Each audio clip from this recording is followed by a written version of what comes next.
I used to tell myself it was about sleep. That recording rain was a comfort, a kind of white curtain to pull down when thoughts got too loud. People collect sounds like that, packaging them as calm. But when I began leaving a mic by the window, it wasn't comfort I was chasing. It was something else. Something hiding beneath the smallest things first. A faint pulse under the hiss and patter. Low, regular. I thought it was nothing. Maybe the mic preamp, maybe a distant truck on wet asphalt. But the more I listened, the less I believed that. It had formed too clean, too steady. I almost convinced myself I was just tired. Yet fatigue doesn't draw neat lines across spectra. I keep a portable mixer at my desk, nothing fancy. Plastic casing rubbed smooth at the edges, knobs stiff from long use. I pushed the gain, balanced out the rainfall, and played the loop. There it was again, hum-hushed under the storm-like breath through walls. Exactly 1 second apart. Not faster, not slower. Like a metronome, but colder. This was the first night I knew I couldn't dismiss it. Rain can be chaotic, unpredictable. This pattern wasn't that. I kept watching the meter lights on my mixer. With each pulse, a green flick. My ears picked rhythm, and my eyes confirmed it in hardware. Equipment doesn't care about imagination. Something was imprinted there. I searched back through what I knew. Radio bands once buzzing with chatter. Military tests layered into weather reports. My brother spoke of these things before he disappeared. Half jokes about Cold War leftovers. Frequencies that wander, waiting. At the time I laughed. Now years later, staring at my own recordings, I don't laugh at all. I found a stack of FCC charts online. Public, but dusty. Old PDFs that no one bothers scrolling past page 10. I scanned with my finger, tracing shaded regions, interference bands noted in yellow. And there in the 30 to 40 megahertz pocket a footnote. Variable storm interference. Document closed with no conclusion. Filed, set aside. Almost like what I heard. Rain pounded that night. I sat inches from the glass, mic aimed out into the open dark. A downpour erased clear shapes, leaving only blur and shadow. Perfect cover. But through the headphones, no blur. Only the pulse, steady. It wasn't flattened by wind or swallowed by thunder. It cut through as if insulated, protected inside the noise. I can't explain the feeling. My body didn't hear, it reacted. Shoulders tight, heartbeat sinking without permission. I tried to relax, but my bones betrayed me. Captured by a pattern I couldn't shake, like being tapped on the same spot of skin every second, until nerves surrender. Comfort had been replaced by a strange kind of command. I considered dismissing it still. Bad wiring, coincidence, brain trick. But I swapped cables, switched outlets, and even dragged the whole thing into the kitchen. Different outlet, same pulse beneath the rainfall. My gear was not broken, and that scared me more than the possibility it was. Because if the equipment was fine, then something outside had forced itself, and by dawn, I had a collage of loops. Some quiet, some clearer. Always the pulse marking time behind storm sound. I noted times, dates, weather conditions. And the smaller detail, it only surfaced when rain punched hard enough to mask the city hum. As though the storm was camouflage for something else pushing through. I didn't tell anyone that first night. Who do you explain it to? A hum, a pulse. A nothing that sounds like structure. To most ears, it's bedtime filler. But to me it had teeth. Information wears disguises, sometimes as chatter, sometimes as silence, and sometimes as rain. This felt deliberate, whether by human hand or something harder to name. At 3 in the morning, when the downpour was thickest, headphones pressed to my skull, I caught myself whispering back. Not words, just breath measured with the beat, as though answering. A reflex I regretted immediately. Because in answering, even thoughtlessly, I had admitted belief. The signal existed. It was active, and I was locked to it now. By the next morning, daylight softened things. I replayed the files on cheap speakers, coffee rattling at hand. Sun poured in, and for a second, I wanted to laugh at myself again. The hum felt weaker then, less sharp. Maybe I had overbuilt the fear. But patterns care little for light. They keep their place regardless. That unnerves me more than any trick of dark. The mixer still sat warm from overuse. Reminders scattered. Lined notebook half filled with timing notches, caffeine stains curling margins. I stared at the blinking cursor of a search bar, hovering over phrases like unexplained signal and rain static. Half ashamed, half hungry. Because what begins as curiosity doesn't end at curiosity. It ends at pursuit. I realized, grinding hands into my eyes, that I had set out for a simple recording habit, and instead stepped into something else. Something waiting to be heard. When I scrolled back one last time through FCC bands, eyes bleary, I noticed a blank gap left between charts, unmarked, unassigned. Not by accident. Someone decided not to annotate those ranges. The pulse belonged to that silence. Hidden in plain sight, inside paperwork older than me. Someone, long before these recordings, had typed lines around its existence and then drawn curtains over it. Maybe the rain let it through. Maybe the rain was always its door. Whatever the case, I had opened it wider by listening. I set my jaw on one thought. This isn't faulty gear.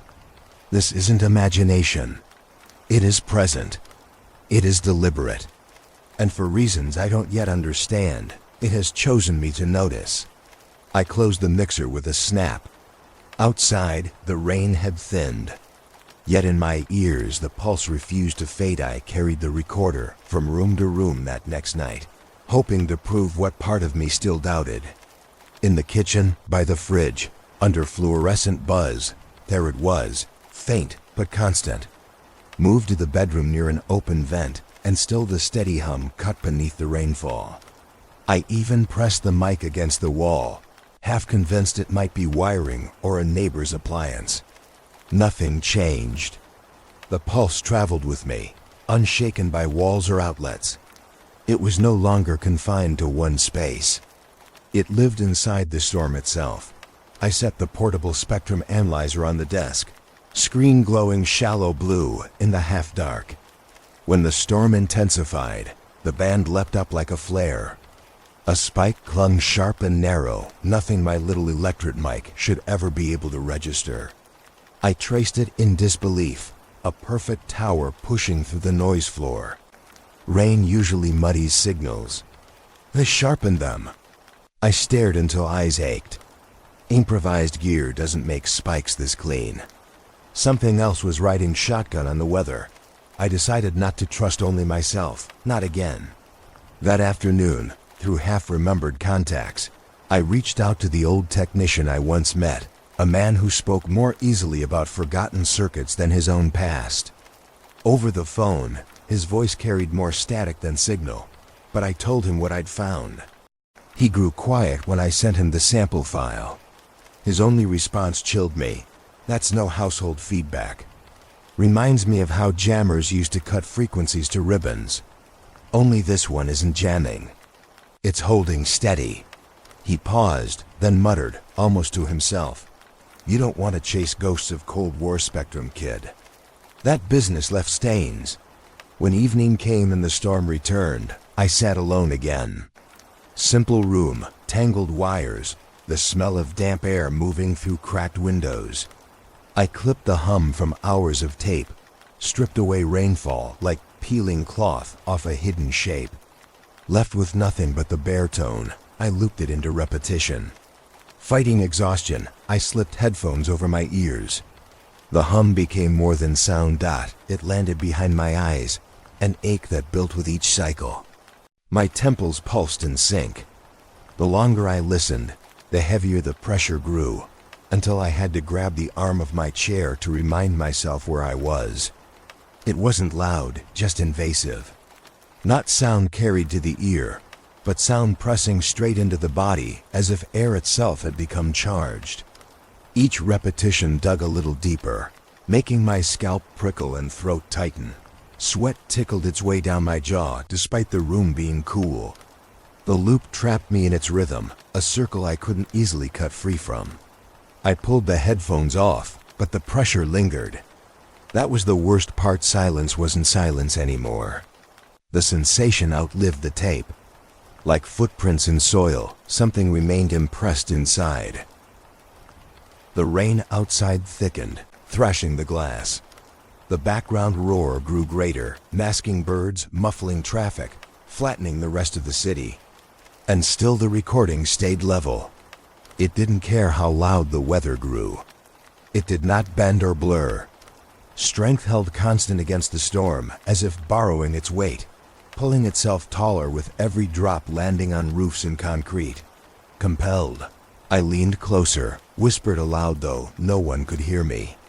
Are you hiding behind the storm or using it? I almost laughed at how mad that sounded. Talking to an interference pattern. Yet the spike answered by persisting, unwavering, more convincing than words. I scribbled notes in margin-smeared paper, hands shaking. Charted timestamps, peak intensities, rainfall measures from the Weather Service, all aligning with the bloom. None of this was random. An ordinary mic registering extraordinary stability in the middle of chaos. I'd read somewhere that control isn't loud. It's consistent. That's what this was. Control inside noise. The old technician's warning returned like an echo. Some signals weren't meant just to be heard. They were built to do something else. The feeling of weight behind my eyes convinced me he was right. Whatever this was, it wasn't communication in the friendly sense. It was presence. I debated calling him back, pressing harder for details about jammers and tests. But I could still hear tension in his pause, like he'd already said more than he wanted. Information closes doors as often as it opens them. I suspected he wouldn't answer a second time. Alone in the room, equipment buzzing faintly, I made myself a promise. If storms don't mask the signal but empower it, then following storms might reveal more. I would track it. I'd trace its pattern across weather maps. Link its spikes to rainfall charts, to archived sky conditions, to forgotten towers. Even if that path led deeper into silence and fear than I was ready for. The rain slammed harder, steady rhythms cutting the night into equal parts. Thunder rolled low and distant, but I barely registered it. All I could hear was the pulse pressed into my head, stubborn and patient, riding through water on steel rooftops. Fear rose hot as I stared at the spectrum spike, frozen in glassy blue. It wasn't faint anymore. It was a presence, anchoring itself to every drop hitting the earth. And in that moment, as the storm howled against the house, I couldn't escape the thought, maybe the storms aren't camouflage at all. Maybe they are the doorway left open wide storms, not as cover, but as strength. I gripped the desk, steadying my breath, knowing this was my path now. Whether chosen or forced, I had agreed to follow wherever it led. 3 nights of storms gave me 3 nights of data. I lined the spikes up, each bloom marking its place like a heartbeat stamped into paper. I noticed it first by accident, staring at the marks till dawn. Every new rise fell exactly 3 minutes after the last. Precise enough to be mechanical. No weather curve flows like that. Rain runs wild, lightning strays, gusts shift. This was locked rhythm. So I charted it, line after line. My desk vanished under grids that looked more like maps than audio logs. At first it seemed pointless scrawl, but then I traced the intersections. The pattern didn't just repeat in time, it spread across frequency bands. Like plotting X and Y, I ran calculations, crude but clear enough. Where the points converged hinted at numbers, and those numbers resembled coordinates. My stomach turned as I checked them. Not random at all. A real location. Not miles away in another country, just outside a small town I half remembered driving past years ago. heading west into Ohio farmland. A wide circle around nothing much. Except the chart's heart landed on an old communications tower ground I'd heard was decommissioned decades back. The idea struck me harder than thunder. Coordinates written into rain hums. Deliberate or accident? Both answers terrified me. I couldn't ignore it. To not chase would be to admit fear, and fear had teeth that only grow when restrained. So I pulled open my old duffel, set the recorder inside, and packed the handheld scanner a friend once handed down to me. Obsolete, clunky, but with a whip antenna that still found signals rawer than polished modern gear. I'd need that rawness now. Driving out, the city bled behind into black highways. Signposts blurred past like unread warnings. Every mile deepened the secret I carried. I kept glancing at the passenger seat where the recorder case lay. It felt too heavy for its size, like it knew we were heading to its origin. My own chest grew heavy with it. Secrets add weight. Walking around with this knowledge was like smuggling a stone no one else should ever see. The storm followed me. Clouds rolled dense above the cornfields, spitting first drops onto the windshield in soft patterns that built steadily, then dropped hard and jagged. Wipers cut their metronome arcs, while outside the horizon turned into walls of gray. I left the interstate for state routes, then county roads half-lined with forgotten barns and machinery rusted to skeletons. No one watched. Just fields bending under rain and wind dot. The coordinates led me to a clearing lined with warped fencing. I parked under a leaning pole and stepped out. At first it just looked like open mud, tufts of weeds, puddles swallowing the ground. But walking further showed what remained metal teeth rising from soil, footings of a tower foundation left to collapse. No steel ribs, no mast-stretching sky, only the stubs planted like gravestones. The tower had lived here once, then died and been left unburied. Yet coordinates don't lead to ghosts by mistake. I powered the handheld scanner, adjusting its dial against the rainfall's hiss. It started faint, baseline static matched by drops hitting corn leaves beyond me. Then the sweep caught. The tone ripped up like an alarm, half animal, half machine. The scanner howled so sharp I had to hold it away from my chest, its bar flicking wildly into red. Even as the rain lashed louder, the signal sat like bone behind the noise, immovable, resolute. Each sweep, the scanner cried again, as if tuned into a distress call, stripped of words. No voice, no message. Just urgency expressed in raw bandwidth, repeating without end. My throat caught as I thought of ship radios, pilots forced down, miners calling through rock. Except here, there were no victims in sight. Only empty field, only tower ruins. A distress with no source or worse, with no survivor left. Wind whipped water into sheets that slicked my coat, but I barely felt the cold. I crouched by the rusted footings, palm brushing streaks of iron bleed, and pressed the recorder on. Its little meter jumped instantly, surging higher than any level I'd caught in the city. A bloom wider, sharper, angrier. Somewhere in the frequencies this place had been made permanent, like the ground still remembered what the tower once carried. Those footings weren't ruins. They were roots, and roots can still feed. I sat there, crouching against the storm, trying to slow breath. The scanner clawed into my ears until thought frayed. The rain itself seemed to pulse in rhythm, drops falling as if guided, each second aligning with the buried pattern. Lightning cracked, and for a moment, I saw the field lit up bone white.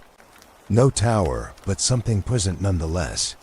Something feasting unseen, broadcast still alive in the downpour. I realized that I wasn't chasing the signal. It was waiting to be found. My scraps of data, the loops, my obsessive mapping, they hadn't created direction. They had only been read instructions, left plain inside the rain for me to pick apart. The bloom wasn't just accident. Someone or something had carved path inside chaos. And now I had followed it all the way here, knees wet in farmland muck. heart sinking unwillingly into the storm's iron rhythm. I hung onto the scanner as its howl blurred into my skull, no longer only loud but insistent. I thought of my brother suddenly, how he vanished during a night of storms, and how maybe he too had been pulled toward a call disguised in rainfall. I couldn't escape the thought that this was the same hand reaching, dragging line after line of us closer to a place where towers rise and fall, but the root signal stays alive. Distance had closed. Secrets had grown teeth. The corn bent hard in wind around me, as though the whole field leaned toward that very epicenter. I should have left.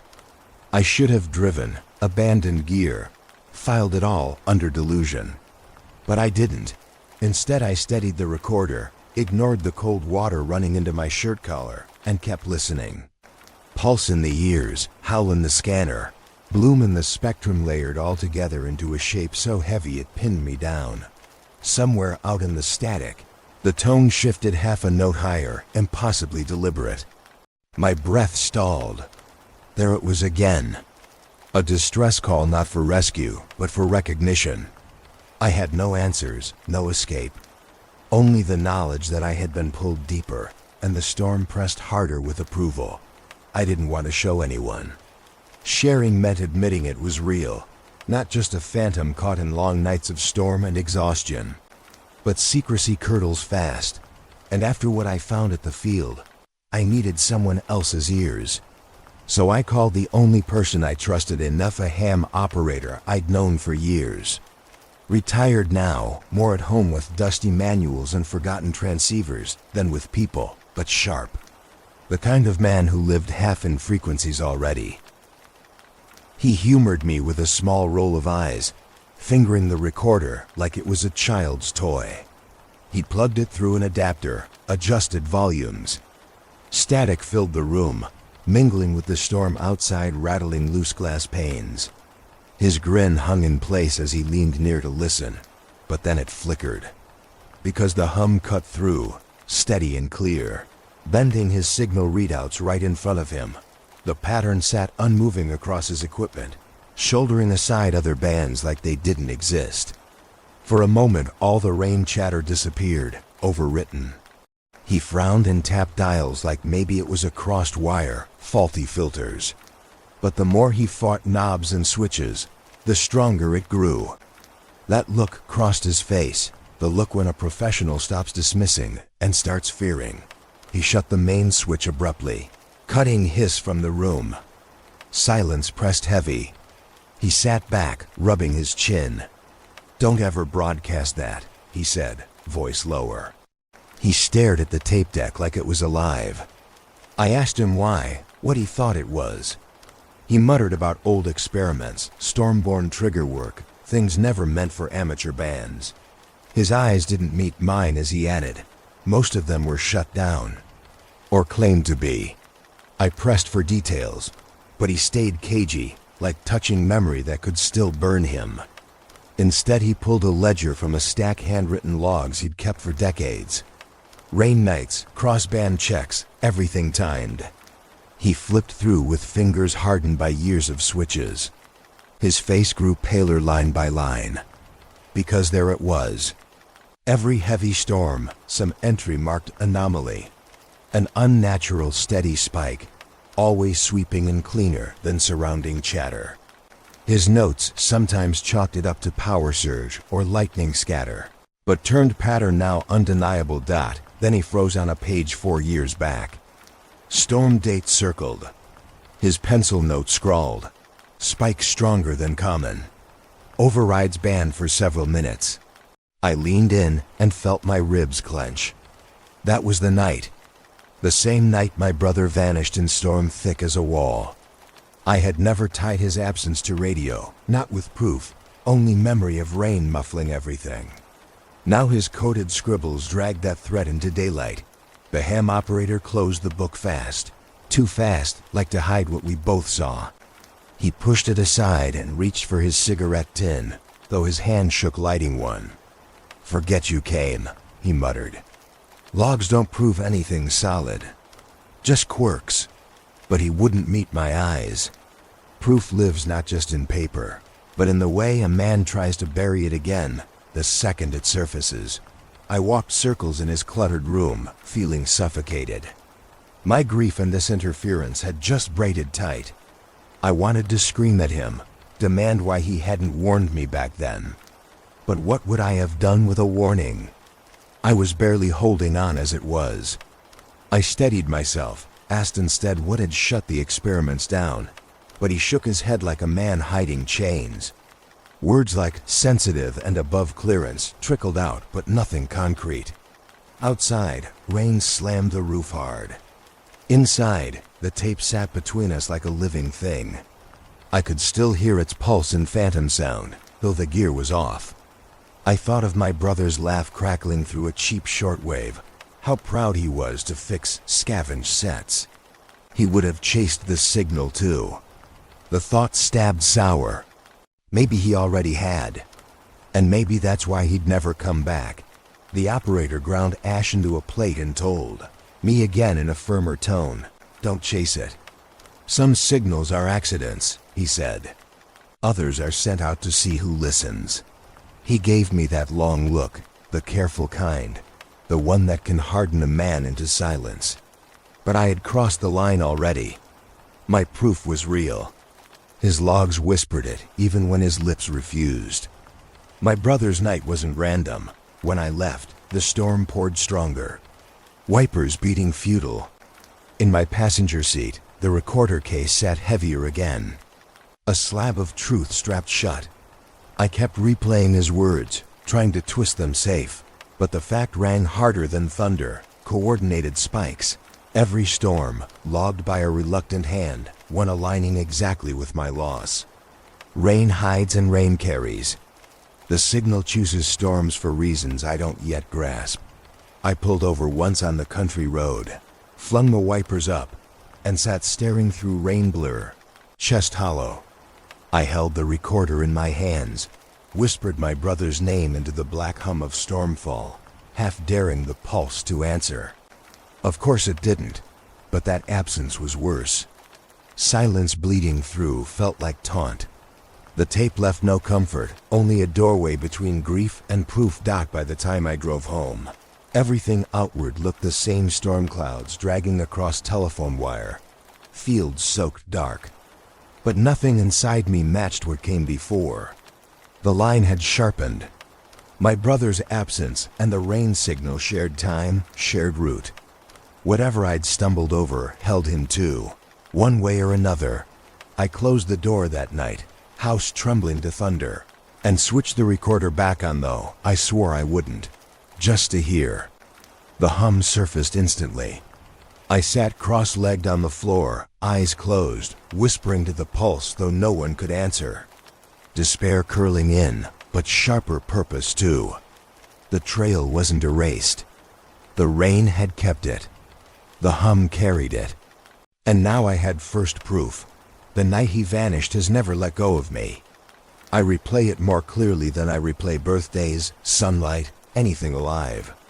The storm came down savage, walls of water hammering roof and siding. Every tree bent like surrender. I remember the sound most relentless, drowning even the clap of thunder.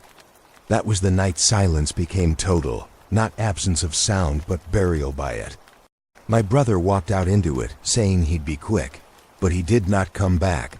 For years I kept the memory wrapped, convincing myself it was chance. People vanish, storms swallow detail. Police file reports that molder until nothing but paper remains. But when I listen, now really listen, the fragments of that night rearrange. I remember the house's kitchen light flickering, his radio hissing louder than usual on the counter. And underneath it, a low beat. Not thunder, not interference I could name. Just one pulse repeated, like the storm itself inhaled a secret. I never told anyone I heard it then. It seemed shameful somehow, weak, as though memory invented weight to justify grief. But silence keeps cracking open. After seeing the logs, after watching proofs claw through the band's old men still fear to mention, I can't ignore it. The night he disappeared wasn't storm alone. Something else seeped through the rainfall, and I was there to hear its edges even if I buried it down. No more burying. Not now. I went to the attic and dragged down what was left of him. His gear set locked inside a trunk, edges coated in dust thick as felt. My hands shook unlocking it. Inside, coils of wire, rusted antenna sections, a field notebook half eaten by silverfish. At the bottom, his radio portable but heavy, casing scratched, volume knob slightly bent. The smell hit hard. Dust mixed with that faint copper tang that rides old circuits. I hadn't touched it since the week we cleaned his room, since the week everyone told me to move forward. Forward meant proving nothing. I set the radio on my desk, plugged it in, let its minute red light glow like a heart restarting. The storm had been growing since afternoon, waiting like an accomplice outside. When rain finally surged, I held my breath and turned the dial across dead air. For a while I heard only hiss and tap of water. But then, sudden and familiar, the hum. The same low pulse, unaltered across years, nested clean under storm wash. The spectrum confirmed what my ear already knew. Peaks at perfect intervals. 3 minutes between flares, one steady rhythm beneath. Identical to my current recordings. My throat closed. That night years ago, I hadn't imagined it. He had heard this exact thing, loud through the same radio, standing at the same window. It wasn't random. It was personal. Watching the graph print pattern after pattern, I felt heat in my face like rage, like shame at doubting myself for so long. We had both been marked that night. I leaned close, remembering how he once huddled over this equipment, laughing at nonsense transmissions, marveling at voices creeping in from 1,000 miles. He lived for contact, but what he heard that last night wasn't contact. It was incursion. Rain acting as bridge, the hum carried across. If he followed it further, if he stepped into the storm listening hard, that might explain why he never came back. A shiver throbbed through me then. Past and present collapsed. The tape I run in secret, the tests, the signals inflicted on my head, they all pointed back. I wasn't intruding on stray interference. I was retracing him, following the same path step for step. My grief had grown arms and was pulling me forward whether I wanted or not. I wiped rust flecks off the casing, thumb tracing scratches he left. I wanted to shout at him across years that he should have stayed inside, shut it off, let it be. But I already knew I would do no different. The promise was inside me, to uncover what he heard, to understand what the signal demands when it arrives disguised as weather. That resolve bit harder than any warning. The storm outside rattled the gutters white with water. Every downpour had become a dare now. Each raindrop wasn't calm or cleansing. It was suspicion made manifest. What secret do you hide? What door are you? That night I pressed headphones on and leaned into the pulse. It was the same tempo as my heart, or maybe my heart adapted to it. Either way, I was bound. I remembered his last words, casual, spoken before stepping into storm dark. Back in a minute. A promise measured shorter than reality. The signal measures in minutes too exact, unbending. Had he timed himself into its pattern? Had he been claimed because he listened harder than most? The imagination spun savage circles, but all I could cling to was that this was more than coincidence, deeper than misfiled logs. I wrote it plain in my notebook. This isn't interference. This is personal. My brother and I tethered by hum that travels through storms.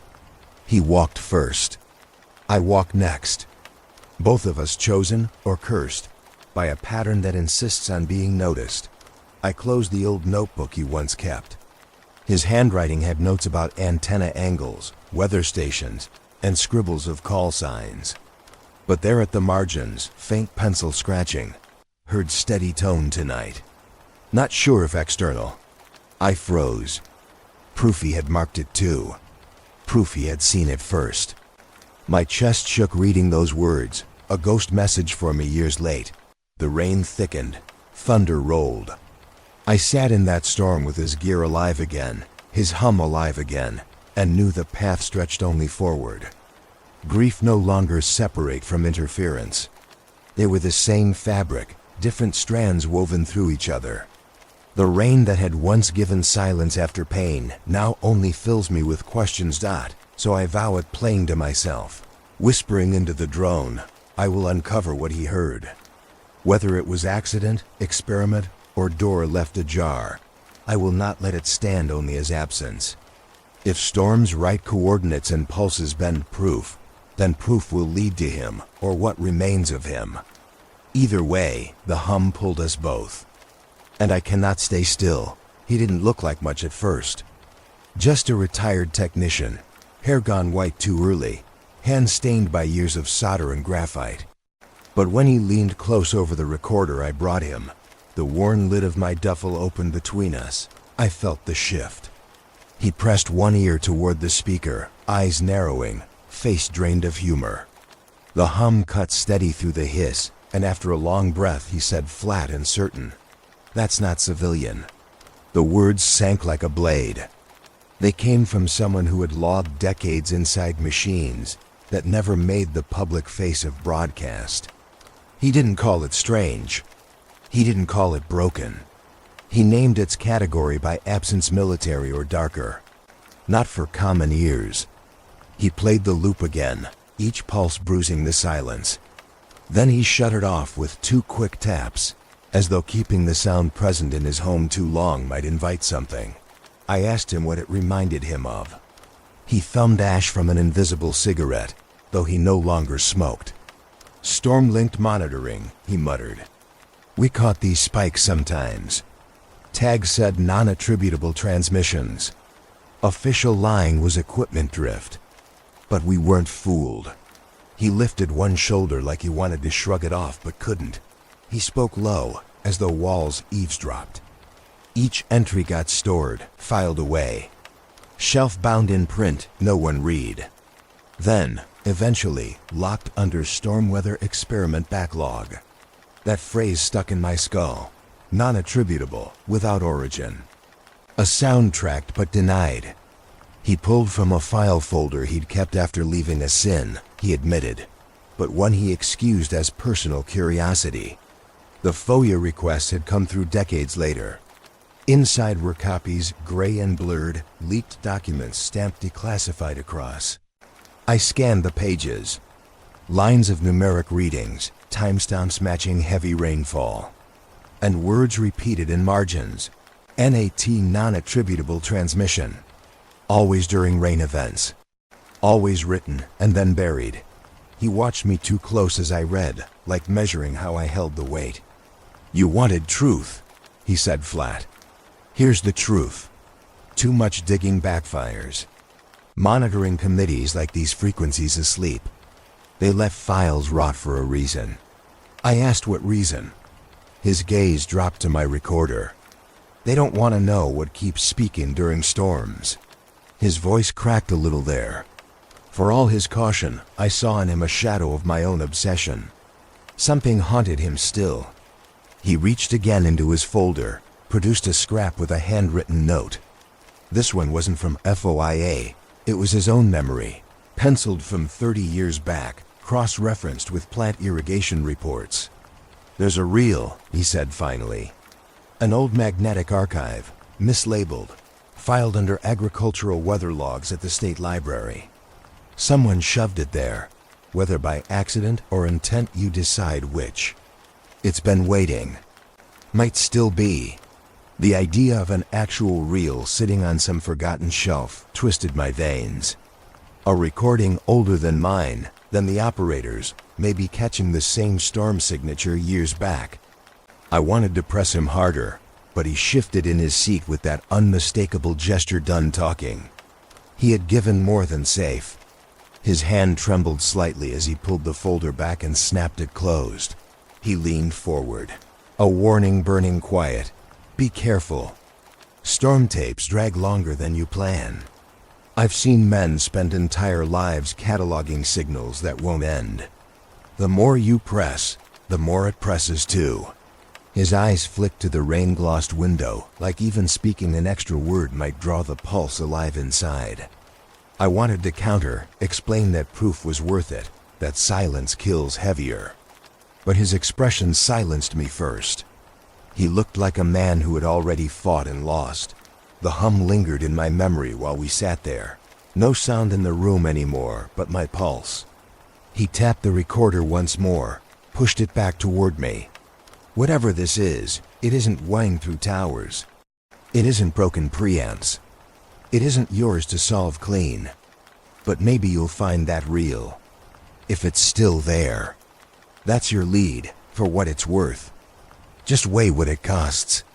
I left with rain spattering the hood of my car, his warning etched deep, yet the clue heavier still. I could feel the misfiled reel humming in my mind, tempting with its age, its secrecy. In my bag, the recorder thudded against my thigh, as though agreeing. If storms hide thresholds, then that reel might show the first crossing caught to tape dot as I drove off. The storm broke heavier, streaking down glass while the wipers barely kept up. The road gleamed black, glowing with reflections of sodium lamps, and each flash of lightning lit the sky like a sheet pulled back. My mind tunneled into the documents he showed. The thin language officials used to bury what scared them. Non-attributable, non-explained, non-human. Words designed to close files instead of open them. A library shelf. A reel lost under the disguise of farm records. I gripped the wheel tighter. I had proof now that others had heard what I was hearing. They had noted it, logged it, and locked it away. That made my pursuit less delusion and more confrontation. Something had been spilling through storm bands long before me. And now I had direction, not safe, not wise, but clear dot. By the time I reached my street, the rain had thinned, but the thought would not. The insider's last words replayed every step up to my door. Be careful. Monitoring committees let storms breathe quiet. They want you deaf. They want you blind. But if storms are doors, then the reel could be the first crack left open. Proof carved in oxide. Before my brother even walked out into thunder, the idea that someone placed it wrong on purpose clung hardest. That maybe one hand 30 years back wanted someone like me to find it later. The rain tapped steady on the gutters as I locked the door, and in that rhythm, I heard it again. The hum didn't just bleed into storms. It bled into me. Next storm, next search, next reel. I knew I was already following. The state library smelled of dust, damp paper, and polish that never quite covered the age. Rows of cabinets stood like gravestones, labeled by the hand of clerks long retired. I carried the slip of paper the insider had scrawled for me and followed signs. Down a narrow corridor where no visitors seemed to wander. Agricultural logs. Weather reports stacked into reels of tape no one remembered. Filing was imperfect, he said. Some things slotted where they didn't belong. I walked slow, heart thrumming louder than my footsteps, and opened the drawer. Soil moisture reports. Climate surveys. Charts on irrigation, mislabeled and fading at the corners. And tucked at the back, there it was. One reel, unnumbered, the handwriting across its tab faint and rushed. 6 minutes, it claimed. A rain sample from 1973. Nothing about origin. Nothing about machine or band. Just the cool understatement of bureaucracy. But the reel weighed heavy in my hands, as though it remembered what it carried. Dust clung in sheets. My fingers left prints across it like accusations. I signed nothing, wrote nothing down. Simply slipped the reel into my bag, then traced my way to an unused reading room. One corner still held an archive player, its head cleaned barely enough to sputter life. Power hummed weak through the outlet. I threaded tape, clumsy from disuse, and leaned close as reels turned. Hiss filled the air, raw and immediate. It began with rain. A steady curtain. Microphones pointed outward from some unknown attic long gone. No voices, no notes, only downpour captured in measurable grooves. At first I thought it truly was farming material, background weather cut for study. I stared at the floorboards, bitter disappointment swelling. But then it came. The hum, unmistakable, identical in tone and strength to mine.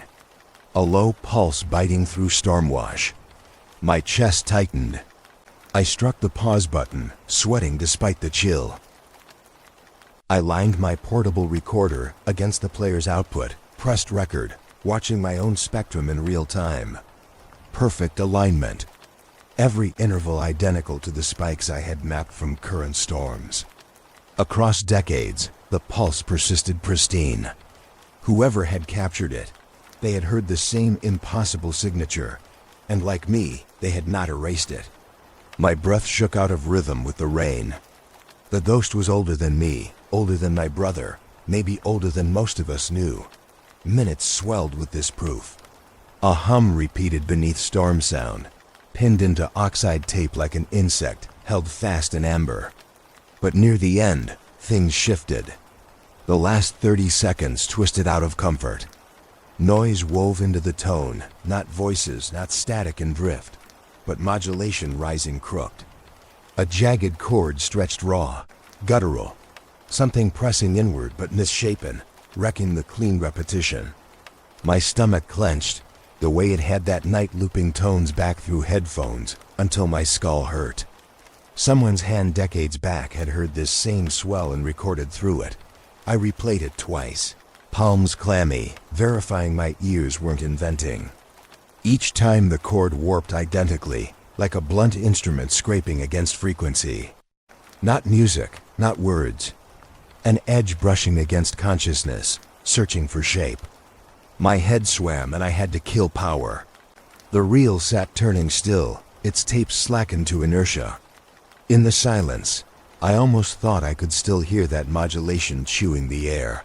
I wondered about the archivist who first listened. Did they pause at the surge, cold prick at the scalp, and decide to file it away under farm data? Mislabeled by mistake or by design? Hiding proof in plain sight, ensuring only the desperate or the cursed would ever stumble across it. The insider had been right. It waited.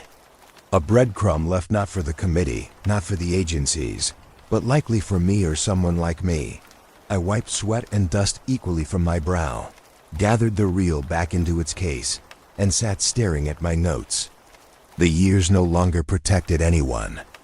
The rain had always kept rhythm, layering one storm to another across generations. Each listener, each recording, unknowingly part of the same score. I felt less like I had found a ghost, and more like the ghost had reached through, reminding me it did not need introduction. I thought of my brother then, and the cheap notebook he scratched into. How maybe, just maybe, he had stumbled across the same jagged chord before vanishing. And if he had, it wasn't coincidence. It was continuity. My hands shook steady as the rain's pulse when I packed the reel back into my bag. The air in the library heavy as if the walls too had remembered. Proof wasn't fresh.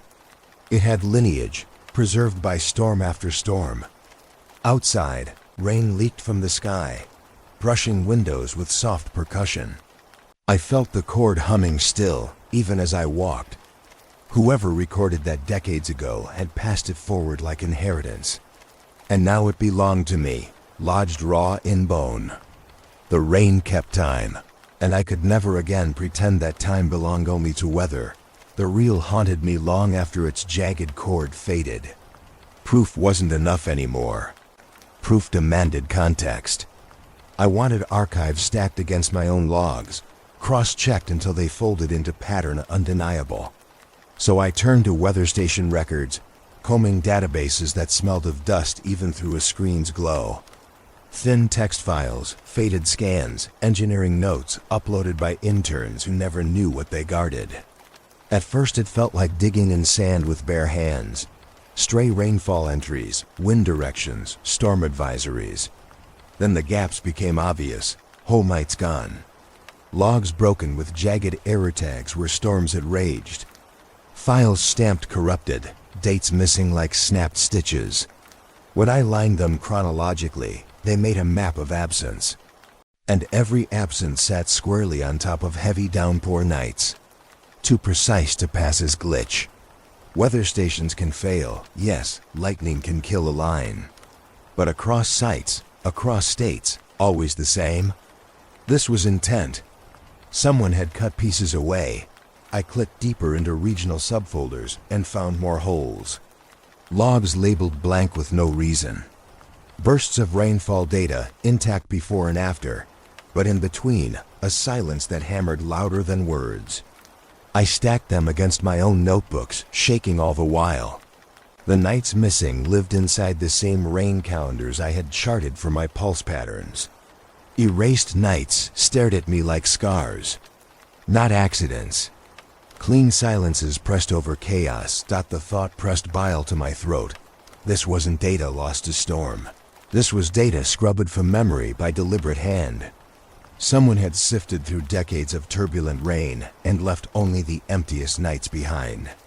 As if afraid of what storms kept tucked inside them. Official files curated to display only weather, never the guests that hitchhiked through. I leaned to my screen as storm hissed against my window. My body burned down its core, knowing the erasure was proof itself. Because missing logs confirm presence bigger than any signal still audible. My obsession no longer whispered. Now it screamed through negative space. I grew reckless by midnight. I took one of the so-called corrupted files, a remnant I salvaged from an older archive mirror. Its audio portion glitched, halting in broken shards. But within the slivers of buzz, I caught an echo. I clipped it, looped it, then layered against one of my current recordings. My software pinned them over like transparent film. Waves found symmetry. Peaks met precisely. Even the interval matched, like one voice still mimicked its elder. My stomach dropped hard with the click of alignment. It was never destroyed. Just hidden. Covered under corrupted tags and silence placeholders. But the tone lived on, patient. Whoever erased history couldn't erase the pulse itself. Storm still carried it, and I was catching their afterimage now. I stared at my desk surface until tears fogged my eyes. For years, committees, agencies, archivists, those careful hands silenced their tracks. They wanted no trail. But the storm was never theirs to cage. The storm remembered. I thought back to my brother. The night of his leaving. Had his signal, his final listening, been one of those erased logs? Had a committee clerk tapped delete on the one gust that took him from me? The idea took my breath into broken points. Proof was no longer calm. Proof was corrosive. Knowing someone knew and buried it left me shaking. Fists tight at my sides. My room ticked with electronics and rain. I felt surrounded not just by storms, but by archives mutilated and reshaped. I scrolled file after file, each missing entry echoing like a scar. Each absence a fresh shout of confirmation. Old slogan said data never dies, it only hides. I tasted the bitterness of that in my mouth now. The enemy wasn't absence. It was erasure. I pulled my recordings together on one drive, stacked them with the corrupted overlays, annotated intersections. Pages filled with scribbles fell across the floor. The hum pressed from headphones into the hollows behind my skull. My own voice muttered truths rawer than I dared speak aloud. It was scrubbed. It persists. Proof, corruption, persistence. All tangled, all bound together, and me wrapped straight into their coils. The rain outside slammed harder, and with each blow against the glass it sounded less like weather and more like insistence. I found myself whispering back, promising as though I owed debt. Promising to not let their erasures hold. Promising to echo louder. Every corruption would be undone. Every absence proven full. It terrified me, but it was already too late. In that moment, I realized I had become redundancy. My recordings weren't just obsession. They were survival copies of something larger that systems sought to erase. Every file I saved extended the ghost's lineage one notch further down time. Erased once, but not again. I was the echo someone tried to kill. And the more I thought it, the more the hum grew steady in my ears until silence itself felt unnatural. I leaned back, exhausted, yet aware the hunt had turned. I wasn't just documenting anymore. I was resisting erasure, standing against hands skilled in burying storms under blank files. Resistance cost dearly, I knew. Still, as lightning flared at glass and thunder grumbled like shifting earth, I smiled bitter in the glow of the screen. They had erased the trail, but I stood living proof that the signal still moved. Tears blurred code lines, and I whispered once to my absent brother, "I am keeping it alive." You heard it. I hear it still. They can scrub logs to bone, but storms keep time, and I am part of it now. The storm began soft that night, a curtain hiss instead of a hammer. I sat at my desk with the recorder running live, headphones pressed, pen balanced above my logbook. Same drill as every rain now. Mark each pulse, chart its intervals, overlay against past notes. Predictable, even comforting in its warped way. The hum ticked steady as a second hand. My body had learned its rhythm well enough that heartbeats sometimes matched it involuntarily. I had no reason to expect it would betray its own rules, but deep into midnight, the pattern cracked. At first it was a subtle stagger, like one step lengthened in a long march. I leaned forward, ears sharper, pulse quickening. The next interval hit late again, not quite aligned to 3 minutes. Then the thunder outside rumbled, thunder that didn't match the graphs I'd grown to trust. My pen scratched a question mark on paper. And then it came. Not the hum, not the low constant. A burst, 3 rising tones stacked clean over one another, sharp enough to make me flinch back from the headphones. My notebooks clattered to the ground at my feet. The tones swelled, climbed like a signal clearing its throat, then stopped dead. The hum fell silent. Only rain remained for a breath, so long it felt like dying. Then the baseline hum returned as if nothing had happened. I scrabbled after my pen, hands shaking, ink bleeding across wet smears as I wrote down the exact count of seconds. Rain drummed at the windows in mocking rhythm. I checked my spectrum view. The tones were visible, jagged peaks cutting into the regular band. Proof alive, etched clean. For the first time in these long nights, the signal had broken its own silence. It had spoken. The implication struck harder than the storm outside. If it could alter itself, then it could act. Agency lived here. This wasn't an accidental resonance or passive bleed. This was choice. Change meant noticing, meant reaction. Me calling into emptiness, and emptiness finally tapping back. 1, 2, 3. A knuckle against the other side of a wall dot. My ally agreed to hear it the next morning against his better judgment. I carried the fragment over, taped into my portable player, hands clammy.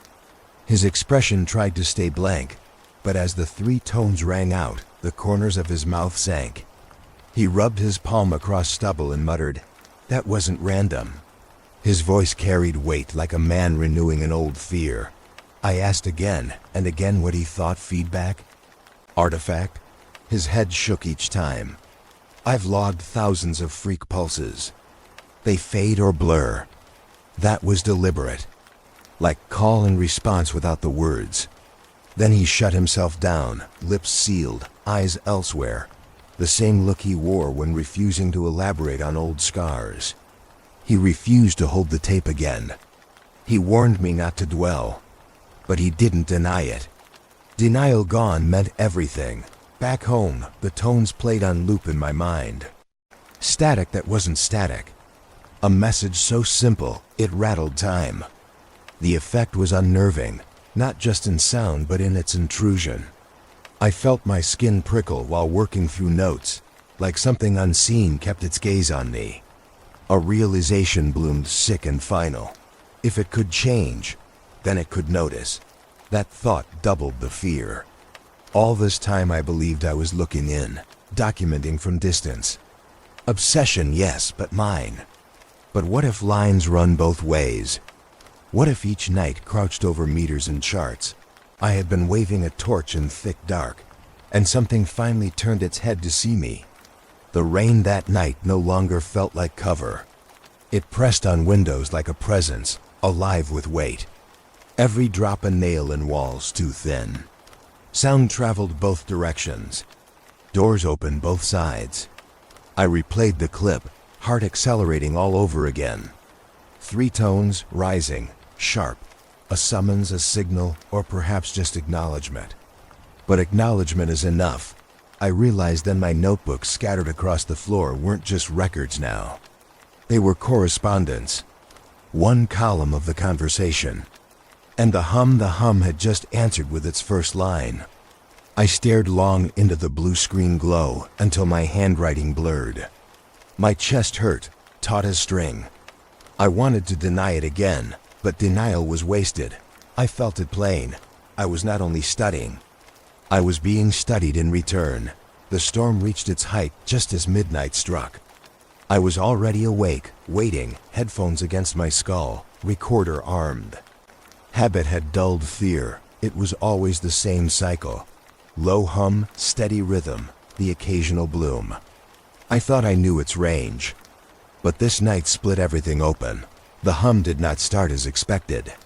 Within the first minutes, the signal bent, warped at its edges until it no longer felt like the same voice I had followed for months. Instead of a clean pulse marked on my graphs, I heard a swell, broad and crushing, growing wide like an entire room vibrating. It wasn't deafening. It didn't need to be. Volume stayed mild, yet the sensation covered every angle. Not in my ears only, but in throat, chest, even bones. A chord so wide it felt infinite. I leaned forward, rattled but locked. My pen slipped. I clutched the desk harder. The sound didn't fade or spike in bursts. It coated everything. The nearest comparison I found was standing inside a faulty generator room, every surface humming, crawling electric. Except there was no machine here. Just storm and tape. Minutes passed or seconds. Hard to tell as dizziness overtook me. I yanked off headphones, but the resonance clung, a phantom echo gripping the inner ear. I touched both lobes with trembling hands, half convinced blood would rise. No damage I could see, but silence offered no relief. The cord had already stamped itself into my nerves. I staggered across the room, tried to breathe, but my balance staggered too. Every step skewed sideways like the ground protested me. I scrambled to cut playback entirely. Only then did the haze ease, leaving my skull ringing, even and quiet. The storm beyond still lashed glass, but I knew the storm wasn't guilty. The storm was the medium. The distortion rode it, and I had walked straight into its core. I sat slumped for nearly an hour, sweating cold through clothes, ears still touched by phantom drone. I wanted to write my notes, but every word shook. This wasn't reception. This wasn't interference. This was resonance, an entire body pulled into the field. If a tone could shape a room, could reshape my own perception, then I wasn't an observer anymore. I was substrate. In the morning, I carried the file to my ally, against sense, against patience. His face drained when I explained how the sound lingered, even when cut. I played him a fragment through low volume. He stiffened, shut it down. His words landed sharp. That isn't transmission. That's resonance. My confusion must have shown, because he leaned closer and whispered, "A transmitter doesn't only send sound. It can shape the space around the listener. Shape memory. Shape you." That whatever it is wasn't asking to be heard. It was bending what heard it. The warning hurt more than relief could. My ribs carried ache from the night still, a buzzing weight that refused to leave. I asked him what lasting harm could live in resonance. He shook his head, lines drawing deeper into his forehead. Depends how long you sat in it. Depends whether you stopped soon enough. He wouldn't say more. Alone again, I replayed the memory in silence. My room had felt larger. That cord filled its corners like air-bending architecture. What if it had pressed further? What happens when a transmitter doesn't want to communicate, but to inhabit? Every reel I had played, every tape I stored, began to feel less like proof and more like open doors cracked wider with each storm. I thought of my brother then. Had he stepped into not just a sound but a resonance too deep to climb back from? At dusk, I felt phantom rings still pulsing behind my ears. A faint aftertaste of vibration sat under even casual silence. The possibility lodged like a splinter. What if it wasn't fading at all, but embedding? What if this hum was cumulative, layering deeper each night? I pressed my hands over ears, futile gesture. Listening was no longer passive. It had never been. The storm outside shaped into lull, though gutters still ran loud. I sat clutching notes, pages scattered, aware the pattern had changed. The line between evidence and intrusion had collapsed. I could not be sure how much of me belonged to myself. Each reel had become a door, forcing open gaps between listener and sound. Doors, however, opened both ways, and I had no way of knowing what had already stepped through. The days stretched quiet, sun-pressing heat across cracked sidewalks, sky bare of cloud.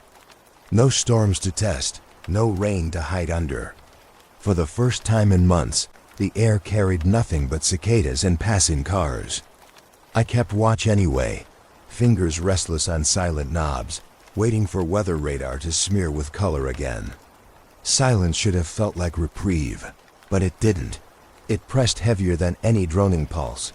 Each night I tried to sleep earlier, telling myself that absence meant luck, that maybe I had chased a mirage extended by fatigue.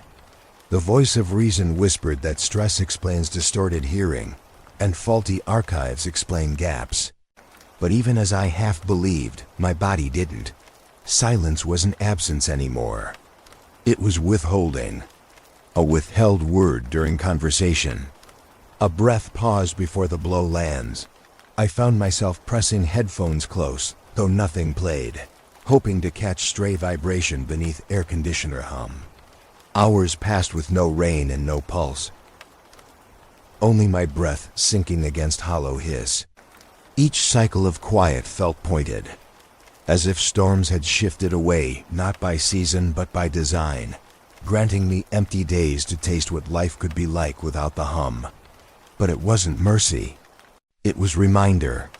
Silence as strategy. When storm finally broke a week later, heavy drops streaking glass, I jolted upright and ran cables like a man starved. Recorder spun, spectrum display bloomed blue. Rainfall surged steady, masked everything else. I leaned in, waiting for the low hum to cut, the patient pulse to reignite. Minutes slid into hours, snores of thunder rolling, but beneath, nothing. Just rainfall, chaos natural. I felt a moment's relief, as if freed, as if this silence proved safety. But the relief twisted thin, betrayed by memory of how calculated the hum had always been. It wasn't gone. It was choosing not to show. And that meant it knew when. It had control. Storm wrapped the house, tapping gutters, slamming rooftops, filling drains with currents I could smell through sealed glass. I sat cross-legged near the rig, waiting, scribbling zeros into columns, no anomaly, no bloom. But my heart drummed faster in the absence than it ever did during intrusion. Because silence extended long enough to make me wonder if this night itself was the trap that my brother's last storm returned clear. How thick the rain had been. How I told myself then that nature swallowed him, nothing more. But now I asked darker questions. Had he too sat through nights of only rainfall, thinking he was safe? Did he step out that final time because he confused silent strategy with surrender?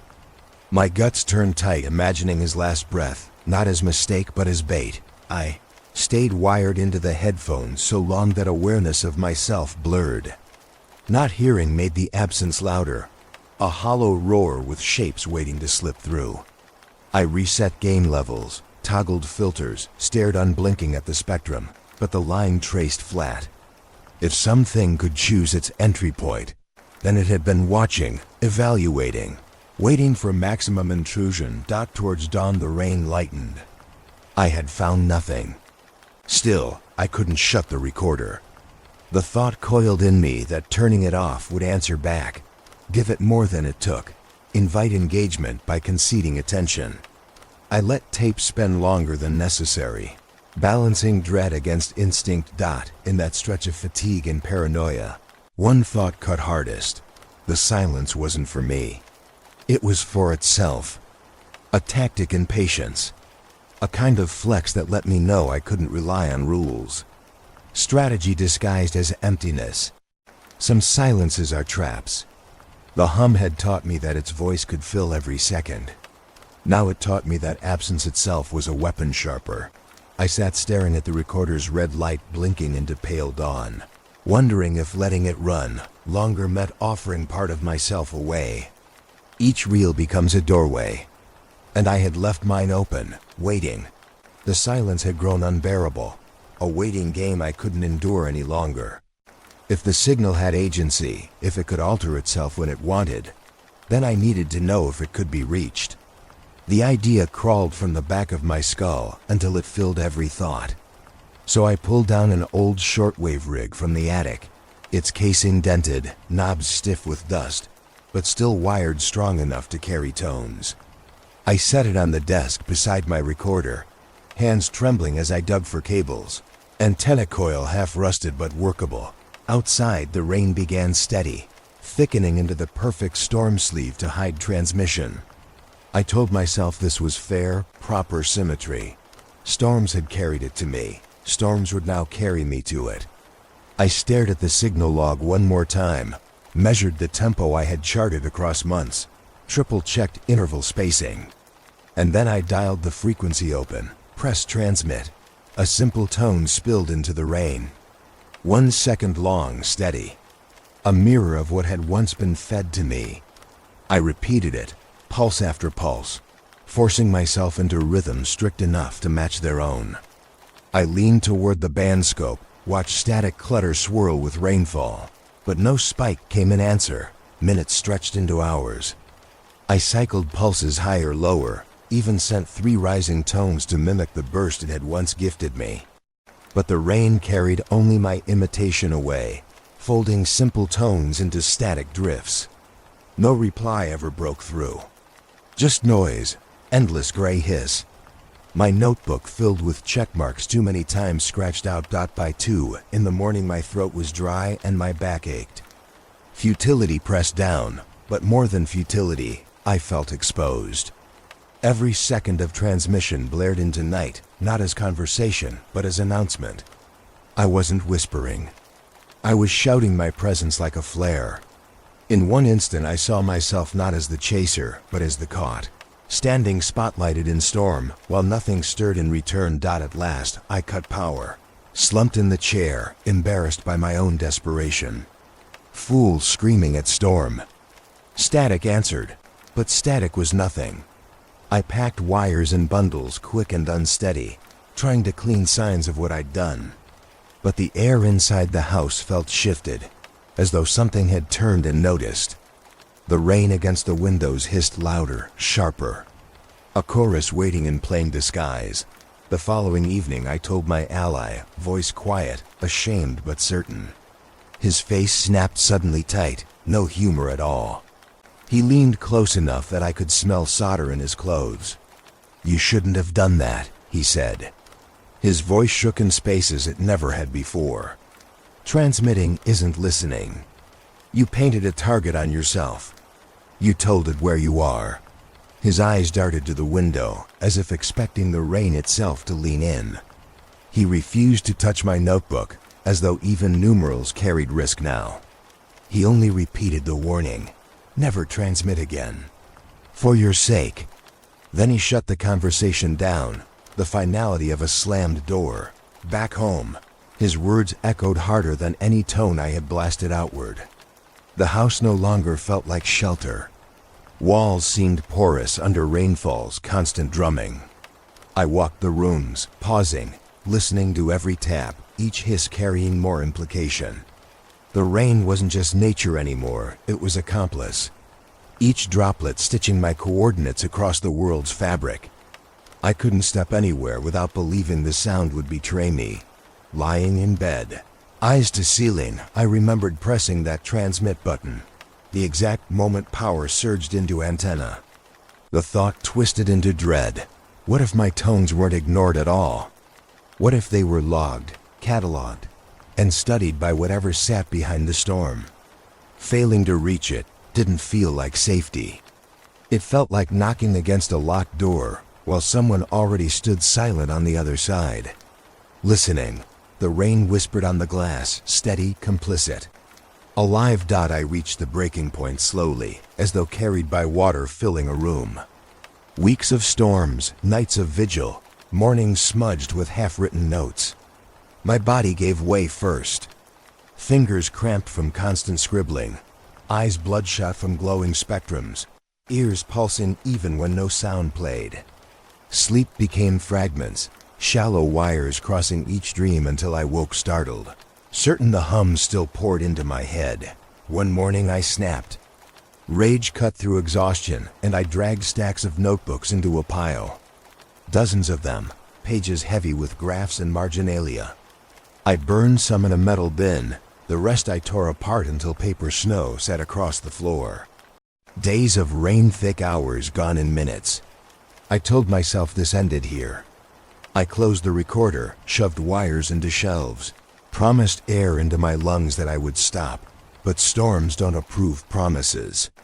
When the next downpour struck, I stepped to the window against my will. Notebooks gone, but urge remained. Fingers twitched, then unlocked drawers. I pressed record again before I even realized it. Against will, against vows. And there it was in the headphones, the hum. Only faint now, subtler, but alive. Almost mocking, like it knew I had tried escape and failed. I pressed stop and replayed. But playback wasn't faithful. The loop wavered, pitch bending slightly lower than live. I frowned, rewound again, checked my meters.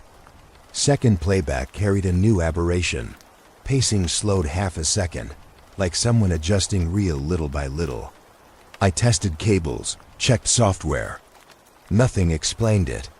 Each rewind birthed a new ghost. Recorded history should be fixed. Grooves don't reinvent themselves. But these did. I fell into spirals of replay. Every cycle altered in tiny measures. Sometimes sharpness dulled, sometimes a phantom beat staggered off time. Cumulative unease built until I hardly trusted my ears. The signal had always intruded on present tense. Now it invaded past tense too. Memory betrayed by tape. Proof itself mutating under my hands. I sent fragments to my ally, desperate for anchor. He listened carefully, then insisted. Recordings don't mutate. Not like this. Hardware error at worst. You're overlaying paranoia. But I could hear the unease in his pauses. He wanted to believe in technical failure, but deep down he knew the truth too. What was happening should be impossible. And the impossible was happening anyway. I played the samples back to back for him, demonstrating subtle shifts. He shook his head, retreating from my desk like the sound was catching. "Stop torturing yourself," he muttered. "Stop listening." As though the command could unstitch obsession. But by then the damage was already seeded. Sleep crumbled further. Dreams copied the wrong versions of the hum. Sometimes I woke and couldn't recall if what I heard had come from genuine recording, or one of the mutants spawned mid-loop. Memories overlapped till meaning tore thin. I looked at still frames in my logs and swore they changed shapes when I blinked. I lay nights with headphones pressed tight, whispering into silence, unsure if I was replaying or living live feed. Every review carried new error. No playback matched memory. Nothing held. Reality began to fold into contingency. Doubt became heavier than dread. If recordings couldn't hold steady, how could my memory be trusted either? I had mapped an entire history of spikes and silences, but which parts remained true? Had I scribbled graphs from one edition of reality or 10, each twisting behind itself like mirrors? I tried again to destroy, deleting files, emptying drives. Yet echoes lingered. Deletion offered no true closure, because once heard, the hum already lived inside me. Each attempt at severance only amplified the sense that I was part of the unstable archive. Now. My ally repeated that information is stable. I repeated back that mine wasn't. He had no answer then. His silence was worse than denial. Nights blurred. I sat shivering in the blue glow, breath fogging faint from exhaustion, unable to say whether what poured in my ears was the original hum, a replay, or something new crawling out of resonance. Burnout didn't mean end. It meant smearing. I had become unstuck inside loops that no longer agreed with themselves. I stared at the recorder light blinking red, my only certainty the fact that nothing was certain. And in that collapse I realized I could no longer be sure what I had truly kept and what had already been replaced. It began with rumors before it reached the papers. Stories from small towns drifting online, scattered in forums nobody moderates. People muttering about radios screeching during rain, weather bands strangled into useless noise. Farmers saying their clocks jumped backward overnight, digital and analog alike, always when storms broke heavy. I scrolled through those half-believed anecdotes, stomach tightening as each post aligned with nights on my own logbook. One storm, one disruption, one distortion. Too consistent. The hum I thought had chained itself only to me had slipped beyond my walls. The local paper finally carried a piece. 3 days later. Unusual interference under investigation. Bland headline hiding real fear. A town only 30 miles away had reported wideband flooding during thunderstorms, radios reduced to buzzing walls of static. Some claimed to hear deep pulses within, as though thunderstorms now carried hidden tempo. The phrase jolted me clean awake, hidden tempo. My blood ran hot knowing someone else, someone far from me, had noticed rhythm too. It was no longer a private affliction. Something had spread. When the next storm arrived, the change showed sharp.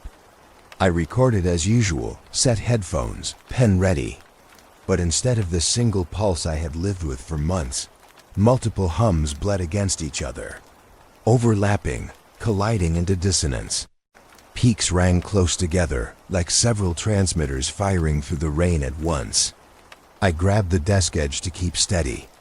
Graphs bloomed with lines until the screen looked less like a signal and more like a wound torn open. I rushed copies to my ally. He didn't look surprised. He only nodded dark, pulled battered tapes from his own files. Strange scraps gathered from years of correspondence with storm watchers, farmers, even storm chasers who record wind for habit. Each tape crackled warped, blooming with anomalies, voices muffled half-frequencies, tones bleeding impossible clarity through tempests. He laid them out in a row like confession. "You're not alone," he said. "It's widening. Always has, only hidden." I played one fragment over headphones' grainy lightning strike background, then a chord matching my own distortion but cleaner. A farmer had recorded it standing inside his shed as rain split his field into rivers. The tape ended with his voice muttering confusion and fear. My ally tapped the cassette case, voice even. There are dozens like this. Different years, different places, all rain-tide. He lifted his eyes into mine, sharp. If storms are their doorway, then every rainy night is a threshold. That warning clamped my lungs. Rain was universal. Storms touched every town, every border, every body. What began as whisper into my headphones had always been larger field, now bleeding openly. The thought made me taste metal at the back of my throat. My grief no longer felt my own. My brother vanished inside something vast. Maybe dozens before him had too. The singular narrative I'd spun crumbled into chorus. News reports continued. Local power outages blamed on outdated equipment. Digital clocks failing at the same minute across whole blocks. Emergency calls jammed by static. Each official line wrote it off as weather, aging infrastructure, bored prankers. But every excuse rang hollow when measured beside my own recordings. The illusions of safety pressed thin. If the hum had decided to widen, excuses would not cork it back inside. One night during storm, I sat in dark with headphones and the multiple pulses colliding together. It didn't feel like chaos. It felt like growth. Several hums stitched across space, layered until rain itself transformed into medium heavy with presence. Each drop felt weaponized, each drop an envelope carrying unseen message. A chill ran through me. The rain was no longer weather. It was distribution. I closed my eyes against thunder and thought how many others were now pressing recorders in dark houses, bewildered and afraid, stumbling into the same haunting I carried. My grief had company. That truth cut both ways. It meant I wasn't crazy, not alone. But it also meant no walls, no neighborhoods would remain untouched once storms pressed everywhere. Once doors opened wide without regard for who listened. I scratched frantic and fresh notebook. It is bigger than me. It was never only me. I could no longer tell if that fact broke me into relief or splintered dread deeper. Because singular grief at least has borders. But grief multiplied has none. The storm outside roared into crescendo. 3 hums bled into one, spectrum blooming like a fracture across the screen. My head bowed low. I whispered my brother's name into the collision, feeling it instantly swallowed by the choir. I began with careful wording. Letters typed steady, forwarded to local weather stations, asking for calibration logs from storm nights. Plain and harmless, scientific curiosity. Responses trickled back faster than I expected, but thinner than I wanted. Some claimed no such logs existed. Others pushed me to general websites, filled with summaries that read like tourist brochures for weather. Nothing raw, nothing true. Replies were neat, clipped, rehearsed. I pressed again and again, but each time my inbox filled with denials that felt less like ignorance and more like fencing. I filed failure requests. Stubborn in procedure, asking for spectral records. Archived anomalies, anything rain-tide. Weeks passed. The envelopes came stamped the same, familiar phrase in black. No responsive documents. Again. Storm nights stripped of data by design. I sat at my desk shredding envelopes, bile rising. If the hum were fiction, if it were madness, then answers would come easy. Casual dismissals shaken off by officials used to crank mail. But this silence, exact and unwavering, was louder than any tone I'd ever recorded.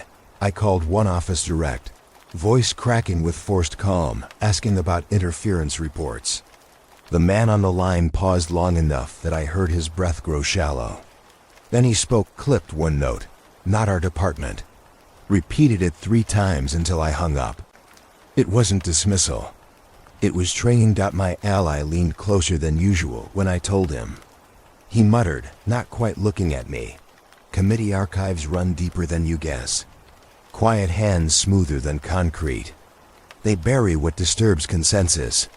He reminded me of agencies armed not with weapons, but storage.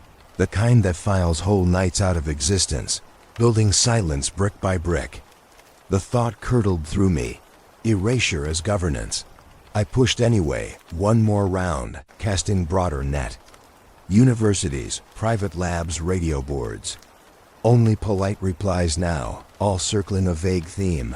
Storm phenomena unremarkable. Hardware drift, thank you for your interest. Each scripted sentence hardened not just refusal but investment. Someone had built a wall, high and hollow. Brick silence sat heavier than denial. And I had pressed nose against it. One night, staring down the stamped phrase again, I began to wonder which danger cut deeper. The signal or the silence stitched by human will. On one side, storms that bleed hum through circuits, bending time, bending sense. On the other, committees skilled at removing proof until a man talks to walls. Both dangers fed off each other. The hum is intrusion. The silence is cage. Together they ensure no one escapes with certainty alive. I lit a lamp late, scribbled in one of the few notebooks I hadn't burned. Each refusal confirms a boundary. Each denial a contour map of forbidden ground. Proof lives in absence as loud as in sound, yet the cost lingers sharp. If institutions have guarded against this for decades, if they invested hand after hand in burial, then carrying my fragments louder might trigger weight I can't absorb. Watching me, following, pressing down not with rain but with human pressure. Lightning split the sky outside, and the house rattled on its frame. I kept the recorder running anyway. I needed the hum more than I needed safety. Storms may hold voices impossible, but silence enforced by men is worse. My hands shook as I adjusted level on the dial, whispering to no one. Which danger cuts first, the signal itself, or those who know it exists? The storm arrived like a wall collapsing, sheets of rain driving sideways, hurling against glass. I had prepared this time, determined to test whether it was only proximity binding me to the hum. My recorder spun in the bedroom. My ally had his rig tuned 20 miles east. And a third, borrowed through strained favors, ran in another county to the north, operated by a man who barely understood what we were chasing. 3 points triangulating one storm. Proof would live or die here. Midnight thickened black as oil outside, lightning ripping quiet sky into sudden fire. I sat hunched by my desk, headphones biting into temples, watching spectrum lines surge. Then it hit. Not a hum, not a stagger, but a spike so vertical it seemed to puncture air directly. The recorder leapt into red. My ally rang my phone seconds later, his voice tin and urgent. Same here, exact. I heard lightning cracking through his receiver, then distortion aligning perfect, interval by interval. Minutes later a file from the third recorder arrived, scratched but intact. I laid them over each other, pulse aligned sharper than machinery should permit. Spikes tall, identical, not variance but synchronization. Once, I might have named it interference. Now staring at graphs blooming into each other like identical signatures, I named it something else entirely. Convergence. The rain outside thundered harder, pouring sound into every surface. And yet the hum rose high above thunder, too neat, too piercing. Layers of sky collapsed together, but the signal cut sharper than nature could ever carve. It wasn't under weather anymore. It was over it. I slammed headphones off, but my skull still vibrated. My ally texted blunt, furious. Not interference, convergence, a unified event. Words written plain cracked my chest open. A unified broadcast meant intent. Doors wide open meant invitation or command. And in that realization, memory bit down like lightning. My brother's last storm. Thick with rain, yes. But maybe thicker still with convergence, an earlier wave of this same event swelling unseen. What I long called disappearance might never have been random tragedy. He may have been swallowed inside instead, taken as storm roared. I stared at his old radio still sitting by the shelf. Dust curved around edges my fingers hadn't touched in weeks. Had this convergence already played through that night? Did he lean too close, hear too steady, and simply step forward without returning? The thought froze marrow. Proof no longer a bomb, but a knife. Proof meant he hadn't chosen to vanish. He had been taken. I listened again, daring despite dread. Noise layers doubled and tripled until graphs looked less like sound and more like architecture, a structure unfolding across storm bands. My ally's voice cracked over the phone, warning louder than before. Documentation isn't safe if this is convergence. Doors this wide don't close again. He sounded shaken, afraid in ways I hadn't heard from him yet. We both realized in silence that storms were teeth, gnashing open. I huddled in the dark, thunder rolling like artillery, remembering how I once thought notebooks and tapes meant safety. That if I held history steady, I'd anchor myself against madness. But anchoring failed here. Documentation gave shape, and shape made the storm stronger. Every recorded convergence became handprint evidence, but whose hands it served remained unclear. The house shook beneath wind. Electrical hum bled through walls as though the transformer outside caught resonance too. I stood at the window, chest pressed tight to glass, staring out as lightning revealed long ribbons of rain falling not chaotic, but regimented, striped like coated curtains. Each sheet a page flickered, each flash a sentence written across sky. It hit me then, worse than proof. Maybe these signals weren't built for us at all. Not communications gone stray. Not experiments slid loose. But transmissions made for some other receiver, some channel I could never imagine. And we, with our wires and our grief, were only bystanders writhing under waves never meant for human ears. The sense crushed me to knees. My brother standing outside in open storm, pulled not because it wanted him, but because he stood in a doorway never meant for him. The convergence peaked. Spectrum filled in brutal red blocks, ears ringing without sound. I slammed gear off, but the violation stayed, body tethered. I crawled backward from the desk, teeth clenched, breath sawing. My ally texted once more, "This isn't study anymore. It's escalation." Then nothing. Rain still pounded above, but all I could feel was the open door. Too wide now, too high voltage, too sharp to close. Proof no longer comfort. Proof became the fear itself. I curled beside the window, whispering his name again, wondering if even my whisper joined the convergence. Wondering if somewhere beyond thunder, something answered back unseen. I had carried the idea for nights. What if I stopped hiding behind walls and met it directly? The thought came reckless, born from exhaustion, grief, and the way convergence left me trembling at my desk. Proof had already warped into burden. My brother's absence no longer felt like mystery, but an open wound. So when the storm swelled again, tall and wide, I stepped outside. Rain fell in sheets that slapped skin raw. Cold water spilled down my spine, stinging eyes. I clutched my recorder to chest, red light blinking against darkness, and turned toward the sky like a supplicant. Wind tore hair across my face, but still I heard it low, rising, too deliberate to mistake now.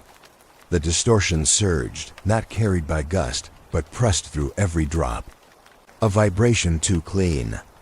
A rhythm too sharp. For minutes I stood, jaw slack, the sound not outside but inside. It filled lungs as though borrowed air carried intention. My thoughts tangled. Stray words formed at edge of tongue, not mine but seeded. Short fragments slipped out my lips unbidden, syllables I did not choose.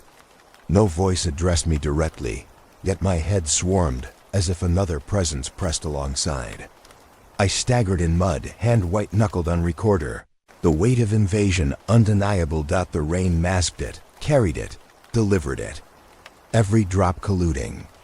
I swayed under their endless chorus until dizziness overcame and fear scorched fresh.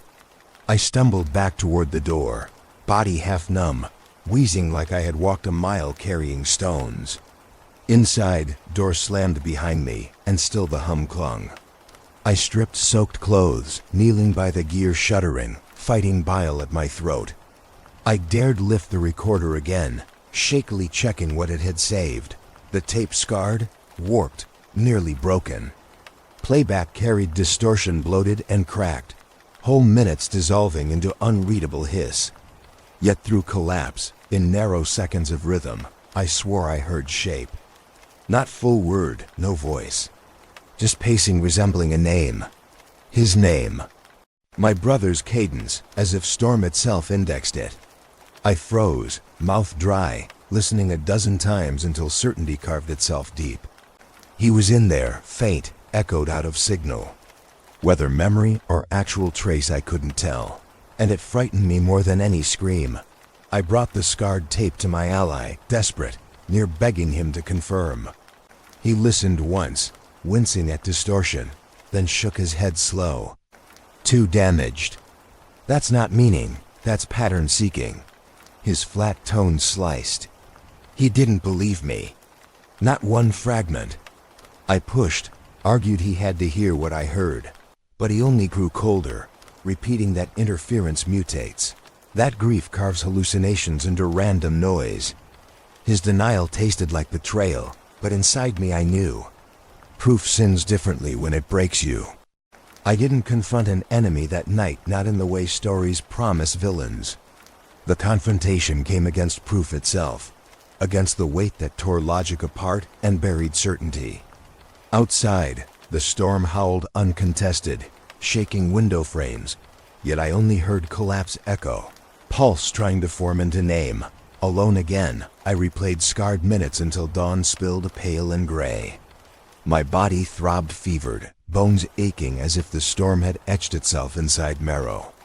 Each creak of roof felt co-conspirator. Each gutter hiss kept rhythm. And still I whispered back, throat raw, daring the hum to answer clear. Was it you who took him? Or was it always just door flung wider than either of us? The rain stopped by morning. Silence returned, carrying no comfort. Because the confrontation remained unresolved, suspended. Not with enemy, not with storm, but with fact pressed too close to deny. I had stepped into its body, let it inside my own. And proof had answered with the shape of my brother's name. Told myself there was still one thing left I could do. Collapse it all. Cut every thread, box the reels, ditch the notebooks that survived my last purge. Unplug the wires that had followed me like veins. I spent an afternoon dragging gear into husks of cardboard, sealing them with tape until the house looked less like a lab and more like a room abandoned. The desk sat bare, dust where circuits had rested, drawers emptied of cables. For the first time in months I heard nothing mechanical but the fridge hum in the kitchen. A silence so wide it felt forced. That night, I tried to sleep with window open, just a crack for air. Rain began late, soft, harmless. I rolled onto one side, lids heavy, and convinced myself it would pass without incident. But the hum came anyway, low as memory, not live, threading through dreams like wire pulled tight.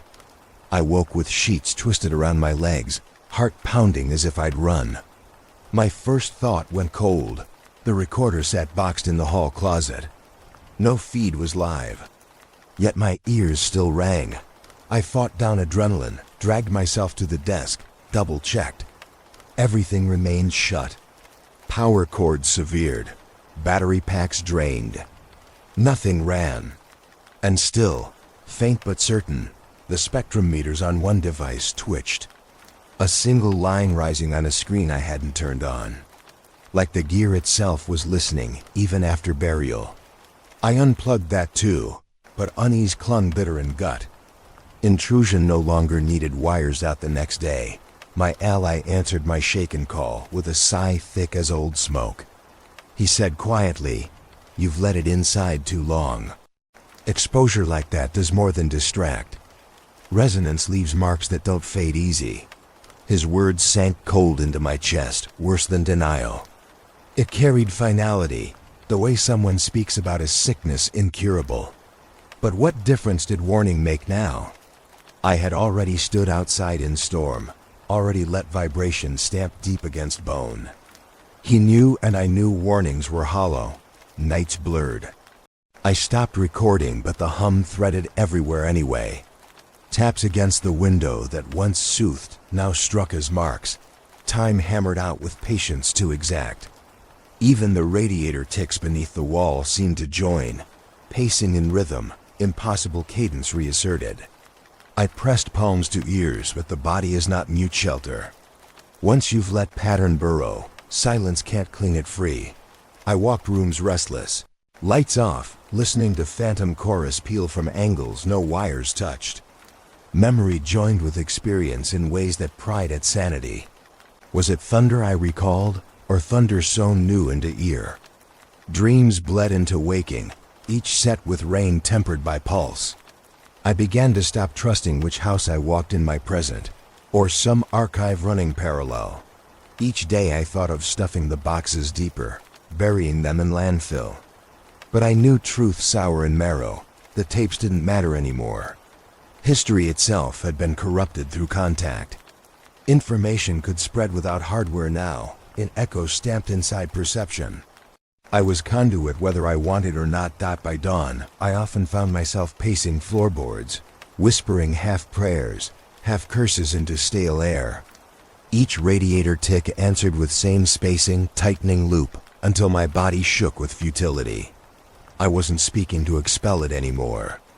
I was acknowledging what it had become. Once you've heard, you become the archive. Ears turn to tape, skull becomes recorder, blood runs real. Trying to erase it only writes it deeper. I stood one night at the papered window, watching rain fall faint in streetlight halo, each drop like a hand drumming. My chest ached with one final truth. Breaking free wasn't resistance. It was impossible. Silence itself had joined them.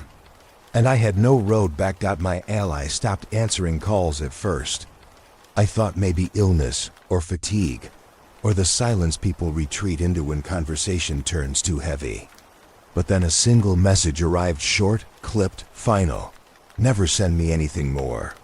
His words struck harder than any distortion ever had. He had seen enough, or too much. Fear lived between the letters. He wanted no trace pinned to him. The quiet stretched thick, leaving me without anchor. Proof had isolated me the way storms blanket streets with floodwater impassable. Sequestered alone, that silence drove me to one last attempt. One final night to test whether the storm still housed that hum, whether it still breathed through gaps, whether I could prove, even to myself, I hadn't built mirage. The skies complied as if waiting. Clouds thickened across dusk and rain began sharp, stripping trees of leaves. I set the recorder down, not even taking notes this time, only staring at the blinking light, waiting for betrayal. Soon enough static found me, low, deep, right where storms normally kept it. But when playback rolled back, the strangest fracture tore through expectation. The first minute came whole, rain pouring, distant thunder layered deep. Then at once nothing. 2 minutes of vacuum, clean silence carved into tape as if the world itself had exhaled and forgotten to inhale again. No rain, no hiss. My porch outside had been drenched in storm, gutters roaring, yet here, on frontage of magnetic strip, blankness reigned. Between 1 second and the next, reality clipped. I rewound, certain I had mishandled reel, bumped switch. But the gap persisted. Sharp-edged, unbending, like an erasure already pressed into the medium. Time torn out, space gone. Every instinct rebuked the idea, yet my ears confirmed it, absence absolute. Inserted exactly where sound should roar the loudest. I stepped out onto the porch to prove memory. I closed eyes, listening to the torrent. Thunder curled tight above. The rain was real, constant. And still the tape insisted otherwise. My lungs burned. I realized the fracture was not machine's error. It was collapse. The same collapse I had charted in altered playbacks. The same mutation I told others, and they denied. Now logs bent reality itself, memory grinding against record. The world frayed to match the instability spreading in reels. My hands shook holding tape, feeling weight like ash. This wasn't distortion. This was subtraction. Grief tangled next, pressing fresh. My brother's vanishing no longer felt separate from this blank minute. Had his life been carved out exactly the same way time excised, erased, no longer archived by reality itself? Proof no longer sat in strange waves. Proof was vanishing itself. Consequence heavy as sodden soil fell on me. Because if storms can remove minutes, then whole lives fit neatly along that erasure line. The silence inside playback mocked me more than distortion ever had. Distortion still implies presence. This gap, this wound, shouted absence's function. I traced palms across deskwood, grounding myself against nausea. But mind-blurred grief of missing him, proof twisted blank, the consequence of years arching toward a single gap. I couldn't separate one from the other. Memory screeched into consequence, consequence fed back into grief, until nothing but collapse remained. I sat staring at recorder light, dimming during power fall, whispering into tape already hollow. No reply came, not tone, not chord, just the blank spool, and yet the blankness spoke volumes. It told me records can no longer be trusted tidy. That memory cannot be studied as archive. That storm itself is record, alive, shifting, rewriting with each drop. My work, my notebooks, my allies' cassettes, the declassified scraps, they were never the central archive. They were fragments of storm's mood only. I understood then, cold, final. Standing in storm writes you into its folds. It is not captured by you. You are captured by it. My brother wasn't a victim apart from history. He was written into weather the way trees become charcoal in lightning fire. And now I, through one gap of silence stretching fat across magnetic tape, had begun my inscription too. I played it again and again, praying for sound phantom back. Each iteration returned same void. Absence hardened into permanence. I slumped, eyes glassed, aware the storm outside still raged bright and fierce. Yet whatever lived within proof had rebranded itself as silence carved on real. The world was collapsing into its own unstable logs, and I with it. I sit now with more pages than I ever meant to fill. 20,000 words scrawled across ruined paper and lined into cold digital files. A body's worth of confession stretched through storms, every entry shaped by static and grief. I thought foolishly that sheer weight of proof might build closure. That tape stacked over tape would carve a path back to him, or at least to calm. But here at the end, the only thing I am sure of is how little ends at all. The rain still falls tonight, pale streaks against glass blurred by fatigue. I still press record even though my ally is gone, even though each tape feels less like salvation and more like surrender. I speak into the hum, not sure who it's for. Not me, not anymore. Maybe him. Maybe nobody. Maybe the storm alone, continuing its own archive with or without my interference. I let it run, red light blinking patient, and admit the truth to myself in a cracked whisper. Proof cannot heal. It cannot rewind into love or forward into certainty. Proof only reveals how deep the intrusion has always gone. I began listening for love. One desperate search for my brother's echo hidden in rainfall. I thought if I traced the hum down to its last root, I might pull his voice loose again. But now love has twisted into something unrecognizable. Was that faint curl of his name inside distortion a gift, or only my grief writing shape into noise? Have I resurrected him, or hollowed him further by amplifying absence and calling it presence? I don't know anymore. Each silence, each burst, each warped tape gave me new questions, but never resolution. My notebooks became mausoleums of shifting signals, but mausoleums only teach that the dead don't return. They linger, maybe, but in forms unfit for comfort. I have traded memory for noise that cannot confirm or deny what it devoured. The recorder hums by my desk. Storm rattles the gutters, thunder mutters like low beasts beyond view. I feel each vibration in bone. I wonder if the storm has written me already, if I too am inscribed into folds that can't be read by ordinary measure. Perhaps this entire testimony is nothing but one more offset spike inside its endless spectrum. Was I investigator, or was I raw material? The answer feels unnecessary now. The question feels ritual. Doors have been opened too long to ask whether I walked or was dragged through. They stand ajar at every rainfall, and each listener, each curious hand setting down a mic, widens them unknowingly. That is where this ends, with the doors still creaking wide. Not closure, only lingering. Not death, not rebirth, but reverberation. So I leave the recorder running. For me, for him, for whoever happens to hear. Maybe it will capture what I cannot. Maybe it will catch us both together at last, layered within distortions no silence can excise. Or maybe it will just save more absence, written steady atop void. Proof or grief, it makes no difference anymore. If doors open both ways, then what steps through defines the living, not the dead. That is what I understand at last. We cannot control what rain delivers, cannot shape the hum beyond what it chooses to become. But by listening long enough, by pressing record, despite the warnings, we are defined by what enters, what alters, what we no longer can turn aside. That is the risk and the cost of noticing. Thunder fades now, rolling away into distance. Yet in my ears the hum persists, steady, patient, unresolved. The door remains open, and I remain within its frame,